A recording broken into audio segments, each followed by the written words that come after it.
Hello, and welcome to Adaptive Leadership and why being an adaptive leader is important in today's world. This is a graduate research project by Jennifer Zimmerly for Dr. Sanchez, Amberton University. Today we are going to examine leadership as it's defined by Professor Ron Heifetz. In 2004, there was an article that he wrote called When Leadership Spells Danger. And he has given a quote in there that says, quote, "Leadership is dangerous because you are rarely authorized to lead," unquote. So perhaps that is why he has created adaptive leadership. Let's start by examining leadership itself. Most of us have had the opportunity to be leaders every day, but a lot of us pass on being a leader because it's hard and uncomfortable. Leaders can be very visible. When we think of leaders, we might think of like the President of the United States, or even a CEO of a corporation. Perhaps your boss is a leader, or even a head cheerleader can be a leader. But leaders can be less visible, like the person who makes decisions at your home or in your group of friends. So are you a leader? Well, what do leaders do? Leaders are the ones who challenge others to live up to their words. They are the ones that walk the walk and talk the talk so that their behaviors matches their actions. They are the ones that not only see that elephant in the room, but they're going to point it out so it can be dealt with. They help groups make difficult decisions and make challenging sacrifices. They help people handle reality that can be frustrating and hard. So, what is adaptive leadership? Adaptive leadership was created, as we said, by Professor Ronald Heifetz. He's the founding director of the Center for Public Leadership and the King Hussein bin Talon Senior Lecturer in Public Leadership at the Harvard Kennedy School.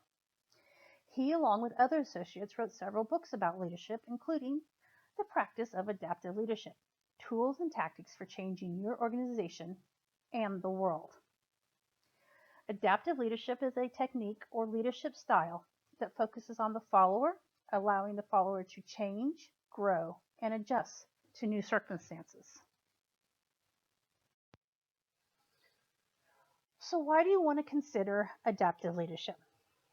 Well, Ron Heifetz has observed that leaders are supposed to fix the problem, but true leadership is knowing that you cannot take the problem off of the people's shoulders, that the people themselves are often the problem, and therefore the solution will lie within them, and only with their changing will you actually have a solution.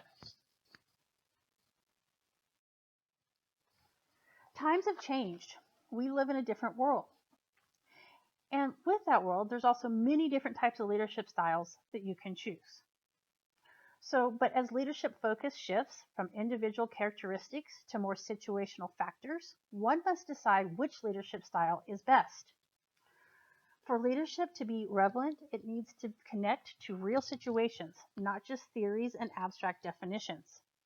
Adaptive leadership is the collecting and generating of useful information, framing important issues and improvements, and facilitating learning and progress by followers to make necessary transitions and decisions.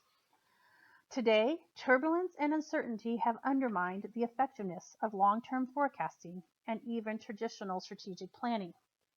Leaders struggle to chart a course when the outcomes cannot be easily predicted. Companies themselves have changed. Boundary lines of leaders and styles have blurred. New technology and digital communication means now that every business is an information business. But how do these businesses know that they are sure that they're reading the signals correctly and acting accordingly? Also, the public's trust in big business has eroded, and leaders need to regain the trust of the public, but they also need to harness the creativity and passion of workers in pursuit of this advantage, while considering the social and ecological impacts of their business, along with cost, strategies, and that competition has become more diverse than ever.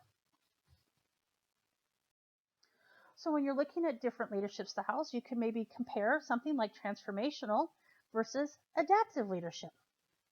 If we take a moment to compare adaptive leadership to transformational, we will see similarities and differences. They are both follower-based, but as we can see, transformational leadership looks to transform people and wants to satisfy their needs and emotions and have leaders and followers engaged, and they improve each other. There's no clearly defined behavior on how a leader actually achieves this engagement or improvement. When compared to adaptive leadership, we see the difference is that adaptive leaders want to help followers change, but to new situations that may or may not improve them personally, but will improve the greater good and push beyond current norms. It provides a framework of behaviors that allows the leaders to help followers solve and adapt to complex problems and issues. In fact, in an interview in 2005, Heifetz notes that the word transformational is actually very grandiose and means creating something new rather than improving on the best that we have. And it fails to respect the enormous wisdom that has been accumulated over an organization's culture. So what does an adaptive leader actually do? Well, adaptive leaders will embrace uncertainty. They are going to understand that leadership may be shared and that the role of leader should be assumed by the person or group best positioned to guide a specific decision, as no one person can lead at all times in every and all situations. Adaptive leaders look ahead and outward and look to realign with shifting conditions. They see the world through other eyes and create a sense of shared purpose. They experiment, and they know that they will see failure from this experiments, but they will create opportunities for growth and success. They also will use Heifetz's model to identify challenges correctly and know which leader's behavior to use and when. The Heifetz and Associates model of adaptive leadership. This is a model that shows three types of situational challenges: technical and adaptive challenges, and adaptive challenges. It looks at 6 types of leader behaviors: get on the balcony, identify the adaptive challenge, regulate distress, maintain disciplined attention, give the work back to the people, and protect leadership voices from below. Each one of these behaviors may operate independently, they may cross over, or you may use several at one time in order to achieve what you're looking for, which is adaptive work. Every organization will have situational challenges. As an adaptive leader, you will be able to examine and recognize exactly which situational challenge that you are facing and act accordingly. Let's examine these 3 situational challenges more closely. We're going to start with a technical challenge. Technical challenges are clearly defined. The solutions themselves will be found within known understandings, structures, and procedures. Technical challenges can be solved through the knowledge of experts or authorities. The problem itself may be complex, but experts will know the answer. Technical challenges may cause distress, but that distress and anxiety can be resolved quickly. Quickly not being within 5 minutes, but within a time span that makes sense for whatever the problem that is going on. Organizations need to be careful that if they use known solutions and understandings, that it's not trapping the organization into ineffectiveness or limitations. Sometimes you need to think outside the box. So you better understand a technical challenge. I'm going to give you an example. An example of a technical challenge is that you go to drive your car and your brakes are making a horrible noise. You personally may not understand why or what is happening with your brakes, but when you take your car into an authority or expert, i.e. the local mechanic, that person knows the solution and will be able to fix the problem. The problem is causing distress. Oh, that noise, I can't take it. And it will have a solution that will quickly be fixed once the mechanic fixes it. Now, it may take a week because he's backed up, but it will be fixed. When we compare this to our next challenge, this challenge is a mix of both technical and adaptive. The mix of the 2 challenges means that the challenge itself is clearly defined, like the brakes making noise, but perhaps the solution is not so distinct. There will be increased anxiety, and the answer will have to come from a follower, not the expert. So yeah, your car is making noise, but what caused the noise to happen? The mechanic may not know the answer to this. But one day, when you're riding along with your teenage son, you understand now why the brakes are making that noise, because every time he steps on the brakes, he's slamming on the brakes just before he hits the stop sign or the stoplight. What are you doing and why are you doing it? Okay, the technical problem is he's stepping on the brakes, and so that's making the brakes fail quickly and make horrible noise. But we don't know the solution of why is he doing this. So that then brings us to the adaptive challenges. These challenges are not easy to identify or define. They require leadership as experts cannot solve them. The answer lies not in technical answers, but in the people themselves. Adaptive challenges actually depend on some level of anxiety in order to fuel changing conversations and decisions. So if we continue with our brake example, you come to find out that the reason that your son keeps slamming on the brakes every time he stops is because he's been so busy texting and driving, he's gotten into a very bad habit of not paying attention to stop signs and lights. So he glances up from his phone and there it goes, stepping on the brake again. Fixing the brakes is not going to fix this bad habit of texting and driving and not paying attention. For your son to stop, it's going to be uncomfortable. It's going to cause distress and anxiety. But he needs to learn to change and find a solution to change this himself, because you telling him it's not smart and all the PSAs telling him it's not smart obviously hasn't changed his decision to text and drive and not pay attention to what he's doing.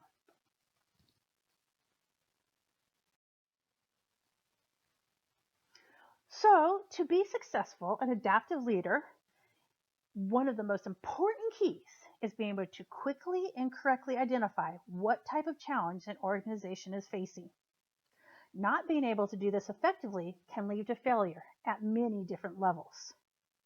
One way to think about the difference is often technical challenges require your mind, i.e., the brakes are making a noise, I'll take it in, the mechanic is going to go, the pads are worn, that's why it's squeaking and making a noise. Adaptive challenges may be more with the gut or the heart. Adaptive challenges will involve beliefs, attitudes, and even values. The son thinks it's not going to happen to him. He's a good driver. He can text and drive. The problem with texting and driving is the other guy. I don't need to change. That's what he thinks. He believes that he is doing something right. Another way that you can help identify adaptive challenges is to use one of the 4 archetypes. If you look at these, that means it's a gap between values and behaviors that are being claimed. Oh, nope, the texting is not hurting my driving. I drive perfectly. It's about competing commitments. It's speaking the unspeakable. And also work avoidance will let you know that you have an adaptive challenge. So once a leader has actually identified that you have an adaptive challenge, well, then the leader needs to use one of 6 prescriptive behaviors to engage the followers to address, solve, and change as they need to. The first one of these behaviors is known as getting on the balcony. When you are the status quo and the problem has taken on a life of its own, it can perpetuate patterns where you have no reflection or awareness of how to solve it. Taking a step back or above, i.e. getting on the balcony, allows for a new perspective where you can examine the problem from different ways. This is also known as stepping back to see the forest instead of just the trees. The next thing a leader needs to consider in its behaviors is it needs to regulate the distress of the group. Change is uncomfortable and can be overwhelming. But by creating an environment where people can feel safe to change, and this can be an actual physical space or even just in a virtual space, you create an environment where people feel safe to share ideas and build trust, where then leaders can monitor attention and apply authority to start implementing change. A leader also provides direction and framing for the idea or change needed, making sure that change is happening at a rate that is tolerable and orients people to new roles and identities. The leader must also manage conflict, which is not always bad. In fact, sometimes conflict can be good, but you need to make sure that it's effective conflict. They also must establish new norms and ensure that the team and followers are being productive.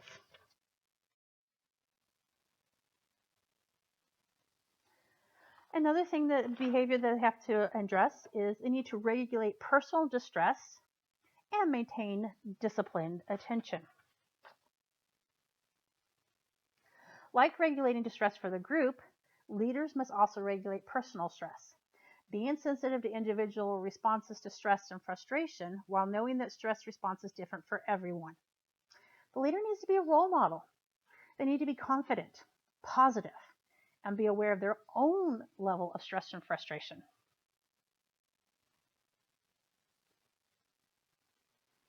They also need to maintain disciplined attention. In other words, encouraging people to focus on the job at hand and doing the tough work. Most people don't want to do things that are hard. When something is uncomfortable, people have a tendency to procrastinate or just avoid it. Avoidance behavior can take many forms, and leaders need to recognize these behaviors and address them accordingly. The next behavior that the leader can engage in is giving the work back to the people. Followers are looking to leaders to provide structure and direction, but too much direction can actually hurt the process by decreasing confidence and suppressing creativity. Leaders need to know when to curtail their influence and monitor how much impact that they are having on the group. Empowerment and allowing the group to feel some anxiety is how decisions and change will happen. But leaders can actually take over if they're not careful. So make sure that when you're engaging, that you are not leading and not allowing them to lead you. Leaders also must protect those leadership voices from below. There are actually many people doing adaptive leadership in periphery roles and lower levels of an organization. They are raising tough questions, and they're gathering people to tackle these questions and creating solutions, even though they are not the leader. Leaders need to listen to these voices, as well as being open to people who are on the fringe or may not be a part of this group, or even low status members of the group. These voices may be clear, but they also may be dissident, non-conforming, and challenging. Adaptive leaders need to be open to hearing all of these minority voices and allowing low status members to be included and more involved. So as we move through the model, the goal of the model is adaptive work. And what is adaptive work? Well, it's just that. The key of the leadership model, the goal of the model. It's the real work of the leader, giving the work to the people. It is knowing that leadership is not just about change. It is identifying what you want to hold on to build on, in order to thrive in a new and challenging environment. It is focusing on leaders that can support the adaptations required of people in response to that change. It works because leaders engage in specific behaviors to help the followers. Like any leadership style, there's positive and negatives, or the good and bad of adaptive leadership. For all the positives, there is weakness in adaptive leadership as well. The information was intended as a framework for theory building by Heifetz and Associates, so it's based on ideas and assumptions, not empirical research. Research is needed to assess the impact on unit performance, how it impacts in different contexts, and at different levels within an organization. Research is also needed on if skills and traits of characteristics can help manage the 6 leadership behaviors, and if a situation changes, how well leaders can identify that change in the situation. The conceptualization of the process needs further refinement, as the concepts can be wide-ranging and abstract. When ideas are not specific and require a significant time and educational process to teach, which can be expensive. Adaptive leadership deals with values and attitudes, but does not touch on moral dimensions or ethics and how it actually creates social outcomes. Finally, adaptive leaders will only be effective if able to obtain accurate and timely information, and correctly identify challenges and interpret them correctly for their team. Although a new leadership style, adaptive leadership also has many strengths, including it's an actual process that people and leaders can follow to study and learn leadership. It provides a prescriptive approach or even a recipe that is useful for people can step through it step by step, making it practical as well. It is follower-centered and helps followers deal with issues such as conflicting values and attitudes that can be hard and uncomfortable for people to change. It can lead to outcomes for followers that are consistent with a whole person focus.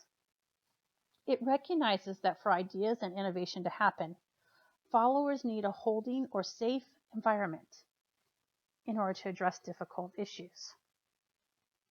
That's my favorite. This researcher feels that to create an environment which is safe to have ideas and come with new innovations, and those ideas are accepted and nourished, is one of the most important concepts of adaptive leadership. So where do we actually see adaptive leadership working currently? Well, a lot of us can see it personally. For example, this researcher, I love chocolate. I would actually like to see a technical solution in the form of a pill, so I could eat all the chocolate in the world, all that I ever wanted, and never gain an ounce. But that's not the world I live in. So I have an adaptive problem, an adaptive challenge. My researcher uses the 6 behaviors in adaptive leadership in order to put that problem back on my shoulders so I can find a way to solve the fact that I want to eat chocolate, but I also need to be healthy and train for marathons. The solution lies in me. Although my adaptive leadership leader, i.e. my trainer, helps me out. Healthcare is another field that we see adaptive leadership, especially with palliative care. In 2013, a case study, Adaptive Leadership, a Novel Approach to Family Decision-Making, Adams, Bailey, Anderson, and Gnass, studied a specific case where they looked at how doctors normally use technical solutions for problems that should be considered adaptive. And then using adaptive leadership allows family members of a dying patient to recognize and solve the problem of what to do for the care of this patient, rather than just letting the expert tell them what to do. It's hard when somebody is dying, and an expert's voice may not be the voice that the followers need to hear to come to terms with the death of a loved one. Adaptive leadership works well in this situation. Medicine is one field that is actively using adaptive leadership on a regular basis to improve patient and doctor relationships and communications, creating a whole person approach. Schools are another place that adaptive leadership is working, including in Montgomery County, Maryland, where Gail McBride in 2008 looked at a case of a new principal that is part of an adaptive leadership course provided by the school district, and how it allowed this principal to be successful faster and easier when reaching performance goals set by the school district after going through the course and learning adaptive leadership. With changes in combat, new threats, and technologies, our armed forces are emphasizing adaptive leadership as well on all levels for recruits, members, officers, according to Colonel James Sharp and Lieutenant Colonel Thomas Creviston, as reported in 2013 in Adaptive Leadership, The Way Ahead for Sustainment Leaders. These are just a few examples of how adaptive leadership is being used currently and can be implemented at any organization. So, is adaptive leadership for you? Well, every one of us operates within a scope of authority, whether in our family, civic, or professional roles. As a society, we look to people who stick to their scope of authority, and we often call them, quote, leaders. One of the myths of leadership is that having knowledge or expertise, or the ability to provide answers that is meeting our needs, is leading. For many challenges that we face, these experts can solve our problems and meet our needs. But are they actually leading us? To survive, thrive, change, and grow, each of us will need to be an adaptive leader to someone at some point of our lives, even if that someone is only ourselves.